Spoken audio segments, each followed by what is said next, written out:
Cricket की दुनिया का बड़ा मार्का कल दुबई में होगा। एशिया कप के सुपर 4 मरहले में पाकिस्तान और भारत टकराएंगे। कौमी टीम में 2 तब्दीलियां मुतवक्की। कौमी क्रिकेटर्स की आईसीसी एकेडमी में भरपूर training. Board chairman Mohsin Naqvi भी प्रैक्टिस में मौजूद रहे। खिलाड़ियों से तवील मुलाकात करके हौसला बढ़ाया।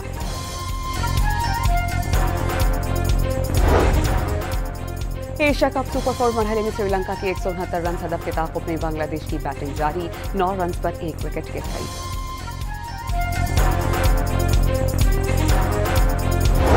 पाक सऊदीया दिफाई मुआहिदे के बाद हिजाज मुक़द्दस में पाकिस्तानी अफवाज की तादाद में इजाफा मुतवक्की। मुआशी इस्तेहकाम का इम्कान बढ़ गया। वज़ीर दिफा ख्वाजा आसिफ ने दिफाई मुआहिदे पर भारत की परेशानी फितरी करार दी थी।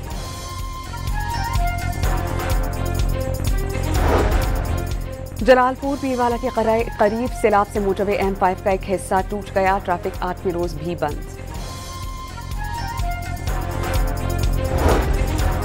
और हरिपुर में खातून के यहाँ 6 बच्चों की पैदाइश। प्रीमेच्योर डिलीवरी के बायस तमाम बच्चे दम तोड़ गए।